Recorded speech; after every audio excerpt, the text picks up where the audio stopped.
Selamat pagi Pak Fahmi, bisakah Anda memperkenalkan diri kepada kita? Selamat pagi, saya Fahmi Fahrudin. Saya salah satu pendiri Partai Gerindra. Pertanyaan pertama, sepanjang karir Anda, apakah Anda pernah menghadapi kasus konflik antara suku ataupun agama? Dan apakah Anda bisa menceritakan pengalaman Anda serta opini dan pemikiran Anda mengenai hal ini?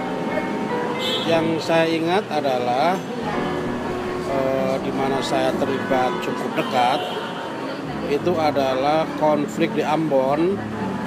Itu adalah konflik agama, di mana kelompok Islam dan kelompok Kristen berperang, bahkan sampai melibatkan sentimen keagamaan dari luar wilayah Ambon.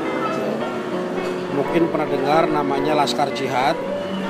Itu adalah sentimen Islam yang dipakai untuk membantu kelompok Islam di Ambon dalam konflik itu.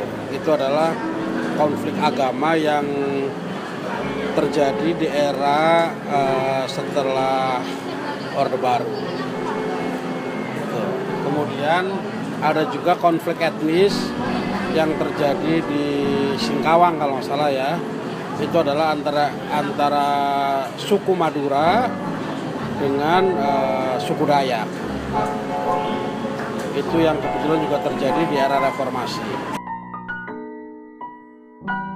Dalam opini Anda, apakah faktor utama di belakang kasus konflik-konflik ini? Dan apakah ada pola yang terulang, terutama pada kasus besar agama suku seperti kerusuhan Mei 98, kasus Dayak Madura, dan kasus yang di Ambon?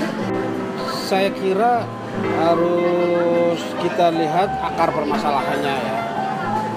Untuk kasus konflik etnis di Ambon antara Islam dengan Kristen, kan sebenarnya masalahnya sepele saja, soal lahan parkir gitu, yang kemudian berlanjut menjadi perkelahian antar kelompok Islam dan kelompok Kristen, yang kemudian akhirnya merembet menjadi dalam tanda kutip perang agama gitu. Nah, sebenarnya akar daripada persoalannya itu ya sebenarnya bukan soal agama itu sendiri. Demikian juga di kasus di Singkawang itu, ansih itu kan bukan satu konflik antar suku, tapi lebih kepada kecemburuan warga setempat terhadap pendatang Madura yang dianggap lebih sukses dan dianggap lebih menguasai perekonomian. Pun dalam kasus 98 itu kan tidak ada sebenarnya kebencian etnis. Karena apa? Karena pola serangan etnis di mana toko-toko milik Cina dibakar, dan konon ada juga pemerkosaan terhadap beberapa warga Cina yang tinggal di Jakarta, itu lebih satu gerakan yang dibuat, jadi bukan spontanitas gitu. Jadi satu gerakan kebencian etnis yang direkayasa. Pada era Orde Baru, di mana Pak Harto berkuasa selama 32 tahun, Pak Harto menekan faktor ini dengan politik SARA. Jadi selama era Orde Baru itu kita tidak boleh menyentuh apa yang disebut isu SARA. Media nggak boleh membahas isu SARA, politik nggak boleh membahas isu SARA gitu. Karena SARA adalah satu isu yang sangat sensitif dan menjadi alat yang paling mudah untuk menghimpun, untuk menarik dukungan sentimen masyarakat di dalam mengakumulasi kekuatan. baik kekuatan sosial maupun kekuatan politik. Lalu pertanyaan ketiga, apa saja langkah yang telah diambil pemerintah untuk menanggapi masalah ini? Sebenarnya banyak masalah yang sudah dilakukan oleh pemerintah ya. Di antaranya dengan adanya beberapa undang-undang yang membatasi masyarakat untuk menyebarkan kebencian misalnya, hate speech misalnya.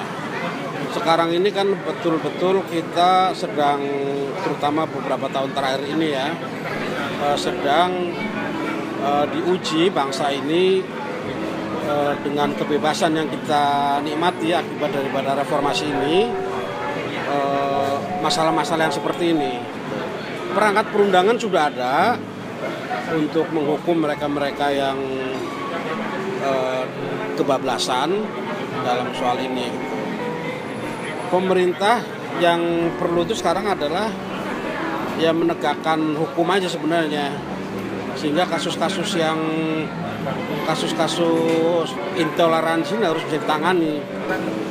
Sebenarnya persatuan dan kesatuan bangsa ini sudah sangat bagus. Kita hampir tidak pernah memiliki konflik yang skalanya besar seperti terjadi di Timur Tengah misalnya.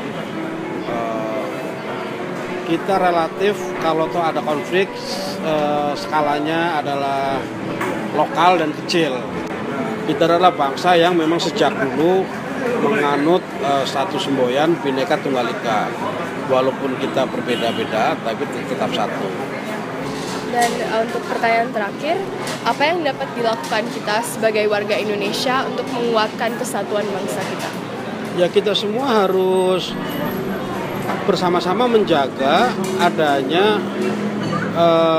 pluralisme ini, bahwa kita ini hidup di negara yang memiliki banyak suku, banyak agama, bahkan di dalam sesama pemeluk agama sendiri kita beda ormas, beda mazhab, beda aliran gitu.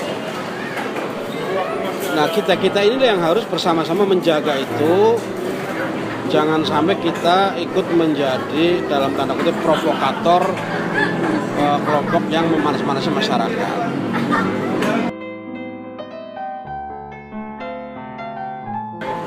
Ya saya kira hargailah kelompok-kelompok yang berbeda.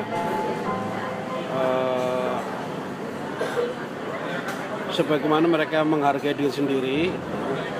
Karena kalau kita menghargai kelompok yang berbeda ya pada dasarnya kita menghargai diri kita sendiri. Terima kasih Pak Fahmi.